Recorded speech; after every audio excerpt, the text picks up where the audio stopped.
have my water, have my tea, have my question. I'm so excited about this Q&A.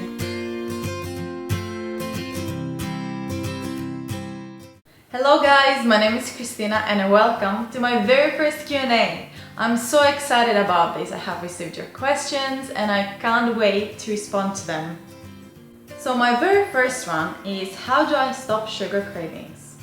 I love this question. I love this question because up until 2 years ago, I was a massive sugar addict.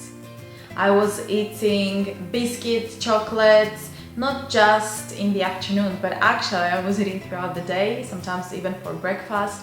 I was massively addicted to refined sugar. I had really bad cravings.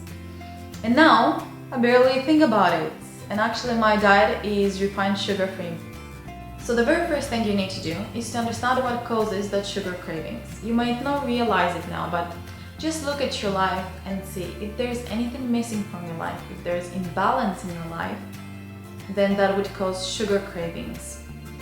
So let's look at things that can bring imbalance. One is sleep.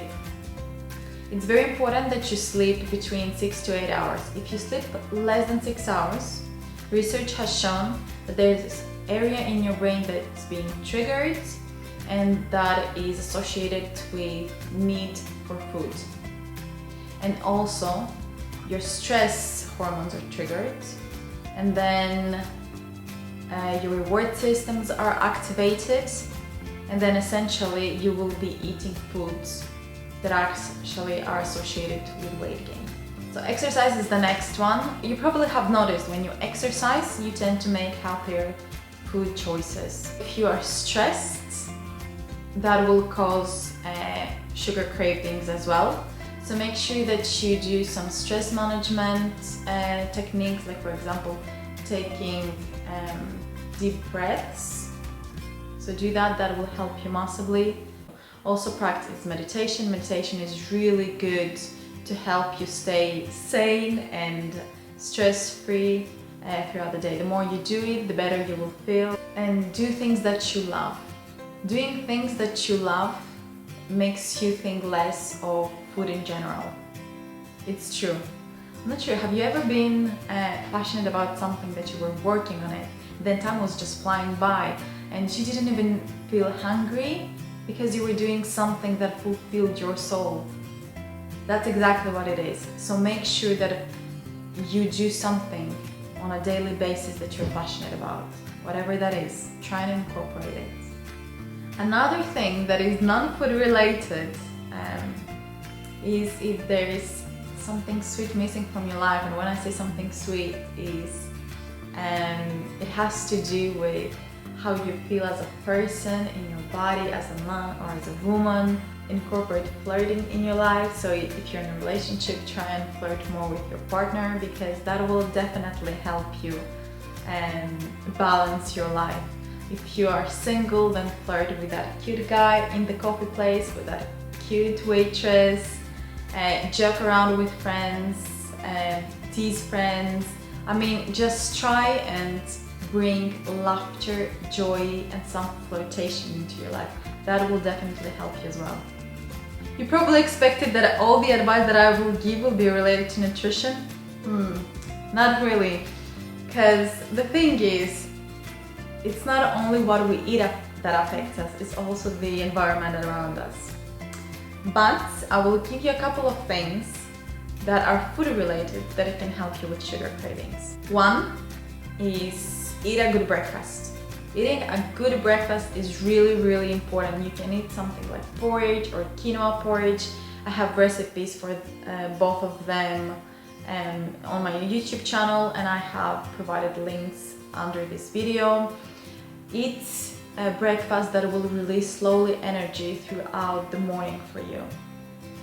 So eat something like avocado on rye bread and not just white bread, because white bread is just fluff. There is nothing there, so it won't satiate you as much as wholemeal. Eat sweet vegetables.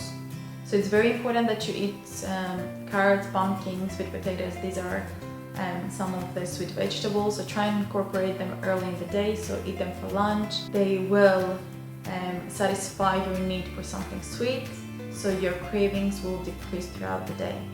So the second question is, what's the best way to deal with frustration when you are on a diet and you stop losing weight? I love this question, and I love this question because I've been there, most of my friends have been there, my family has been there, and everyone has been there. What we don't realize is actually that diets, they are success stories of one or just a few people. They're not success stories for everyone, so they're not appropriate for everyone. We are different, so while the best diet for us is different to someone that probably has recommended, and things that has worked for us may be destructive for someone else. So we should be very careful when adopting a diet in general. The other thing, and most of the diets restrict calories. But calories is actually not the thing that makes you fat. You can be someone that eats just 1,000 calories per day, but are based on refined sugar, for example. Or you can be someone that eats 2,000 calories or 2,500 calories, that are based on healthy fat, good natural source of ingredients. In the second case, you will lose weight, while in the first case, you will gain weight. So we shouldn't actually count calories. This is not how it works. And if you decrease the amount of calories that you consume, what will happen is that you feel hungry because you don't have enough energy to go through your day. So be careful when going on a calorie-restricted diet. And the third thing that causes this frustration and why diets may not work is because of the products that are available right now. So think about all the stuff that you buy. So for example, low-fat yogurt, it's full of sugar, makes you fat. And there are a lot of processed foods that you buy in supermarkets. These things make you fat. So even if you wanted to strictly follow a diet, there are not ingredients available that will help you do that, because everything is processed, everything has sugar, everything has salt, so they are not helping you really. So you need to be really, really careful when selecting what you're going to eat, and always read the ingredients at the back, on the packages. So read the ingredients, see what they contain. If there is something that you don't understand or doesn't make sense to you, then don't buy it. I was the other day in a supermarket and I was between 2 cans of chickpea water. One contained chickpea water and something else, which I don't even remember what it was. And I decided not to go for it because it didn't make sense to me that chickpea and water would have something else in it. And then there was a can that was just water and chickpeas in it, and I just went for it.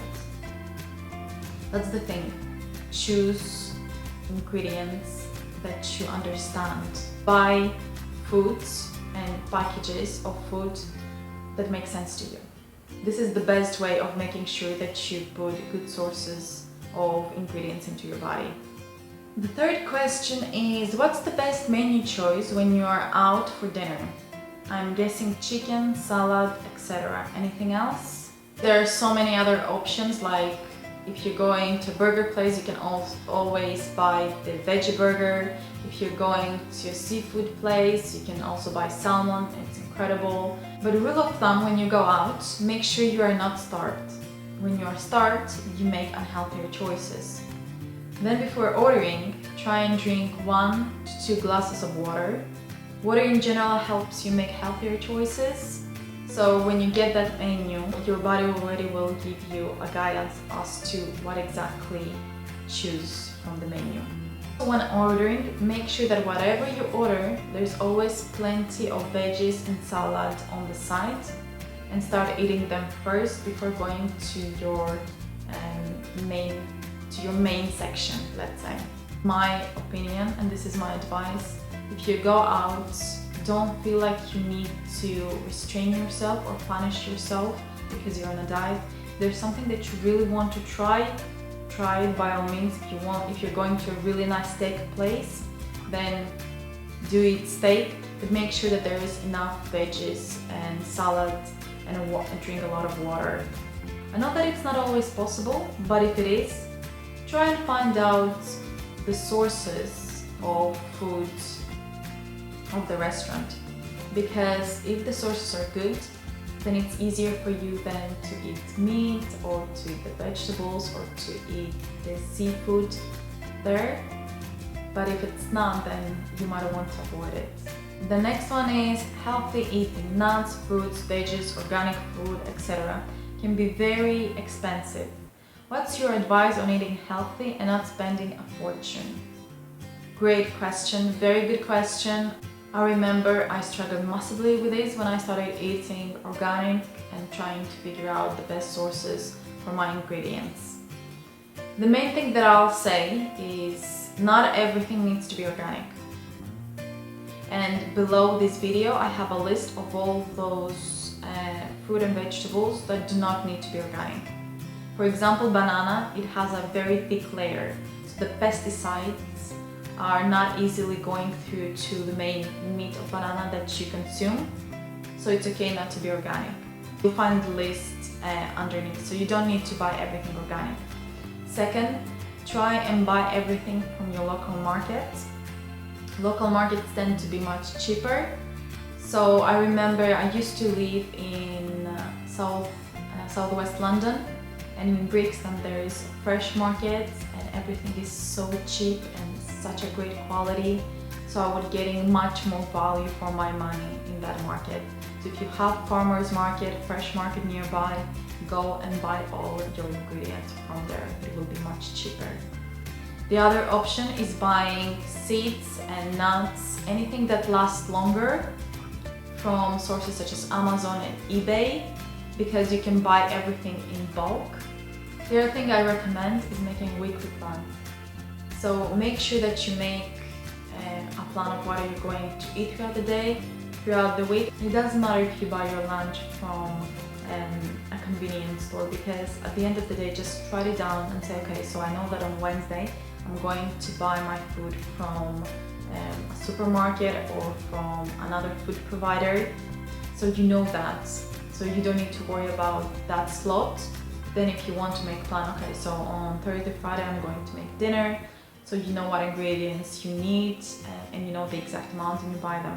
And I'm at fault of this because I was, honestly, I was buying all ingredients that I thought I need, and then when it came to me making any meals, then I realized that I actually forgot ingredients, and then I didn't use other ingredients and they would expire, and that's such a waste of money. So do test with plan for a week or two and see how it goes. Can you share some recipes, smoothies for detoxing? Detoxing is basically abstaining for a certain period of time from processed, refined and toxic food. So basically if you eat fresh fruit and vegetables, you're fine. That's basically what it means, honestly. The best detox that you can do to yourself is actually making sure that the sources of your food are natural and organic. That's it. You don't have to go on juicing, you don't have to drink smoothies all day. I don't think it's healthy either. I think that we are meant to chew what we eat. If you want to do a type of detox, what I recommend you do, just add more fruits and vegetables in your diet, drink more water, drink less caffeine. So if you can even stop drinking caffeine for a while, like 4 or 5 days, that would be really good for you as well, because your system needs to get rid of the caffeine. Caffeine stays around 24 hours into your system. So if you drink 1 cup per day or 2 cups per day, you understand that you don't give enough space to your body to get rid of the toxin from caffeine. I'm putting together a 7-day meal plan which will help you incorporate natural, good and processed ingredients into your life. So stay tuned for that, it will be coming very soon. We all know that healthy eating is great for the skin.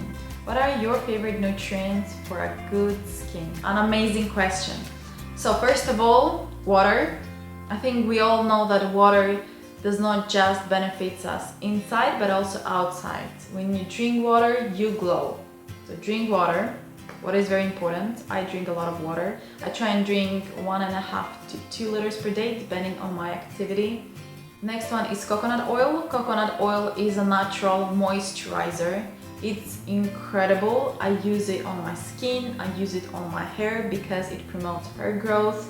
I also use it when I cook because it has high smoke point, which means that it doesn't become toxic when it's heated, while other oils such as olive oil, it becomes immediately toxic when heated just a little bit even. While I'm a Greek, so I use olive oil on my salads, and for cooking I use coconut oil. Aloe vera is another great one. I love aloe vera. I use aloe vera with vitamin E capsules as a serum. I also eat a lot of good fats such as nuts and avocados. They're really good for your skin. And I eat a lot of citrusy food, so a lot of lime, lemon, orange and grapefruit. They're perfect for your skin. They're full of vitamin C, and that helps with skin flexibility. So essentially that means that your skin gets older slower. Who doesn't want that? Oh, I think it's the end of the Q&A. And that was the last question. Our first Q&A is complete. How exciting! I really enjoyed it. So if you really enjoyed this video, please give it a thumbs up. Comment below, let me know if you like this type of video, if you like the Q&A, if you have any questions that you want me to answer, if you want me to do more of those, do comment below. Share it with anyone you think will find it useful, and make sure to subscribe because I'm uploading new content every week, so you're notified when a new video is uploaded. See you next time!